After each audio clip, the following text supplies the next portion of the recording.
Ni impanuka ikomeye cyane, ni impanuka ikomerekeyemo abantu batatu, umwe ahita ahasiga ubuzima. Iyi mpanuka ibereye mu karere ka Nyarugenge, mu murenge wa Muhima, mu kagari ka Rugenge, mu mudugudu w'Impara niho iyi mpanuka ibereye. Iyi mpanuka ishenguye imitima ya benshi, iyi mpanuka irijije abanyarwanda benshi cyane. Imodoka ya Fuso yari yikoreye amakara yajyanye mu Kiyovu cy'abakene, nibwo yaje kugongana na Coaster yavaga ku Kinamba ijyanye abagenzi Downtown, birangira bisekuraniye hano hejuru y'ikiraro, birangira hakomeretse abantu batatu, abanyamaguru bambukaga, umwe ahita yitaba Imana dore ko imodoka iri mu bwoko bwa Fuso yamutwaye mu mapine.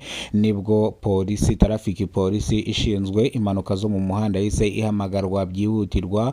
Mu kuhagera yahise ihamagara imbangukiragutabara ku bitaro bya Muhima, ihita iza yirukanka gutabara guhagarika iva ry'amaraso kuri bano bakomeretse kugira ngo bataza kuhaburira ubuzima. Ambulance ikihagera mu gupima isanga batatu baracyarimo cyangwa baracyahumeka, baracyafite ubuzima, gusa bapimye umugabo uri mu kigero cy'imyaka 45 witwa Ndamage, bamupimye basanga yitabye Imana. Ako kanya bahise bahamagara imodoka ya polisi ishinzwe gutwara imirambo, nibwo yahise iza yirukanka ihita itwara uyu murambo.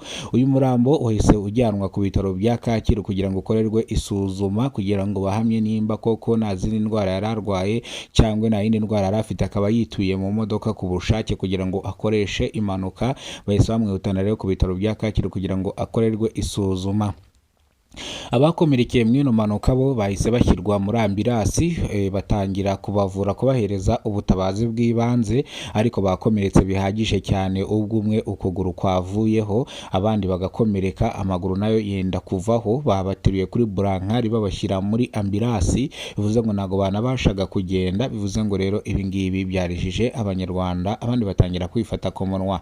Traffic polisi ishinzwe impanuka yo mu karere ka Nyarugenge yahise ipima abana bashoferi bombi kugira ngo barebe nimba batangiye bisindisha. Mu kubapima basanga nta bisindisha na bimwe bigize banywa, ariko imodoka iri mu bwoko bwa Fuso, bivuze ngo niyo iri mu makosa akomeye cyane koko. Bisi imodoka iri mu bwoko bwa Coaster yazamukaga ijyanye abagenzi Downtown yari iri mu cyapa, bivuze ngo mu gusohoka mu cyapa nibwo yahise ikubitana n'iyi modoka, birangira bisekuranye. Abanyamaguru bambukaga muri zebra crossing birangira babigendeyemo, bivuze ngo iyi modoka iri mu bwoko bwa Fuso niyo ifite amakosa. Bwo umushoferi yambuwe perime yiwe, akazajya kudekarara kuri asirasi ndetse akazajya kuyifata ku rukiko yaburanye, naho perime ye azayisanga ku rukiko. Bivuze ngo iyo ugonze umuntu perime, umuntu agapfa, perime ye bahita bayijyana ku rukiko, ntago uba ukiri buyibarize ku Muhima.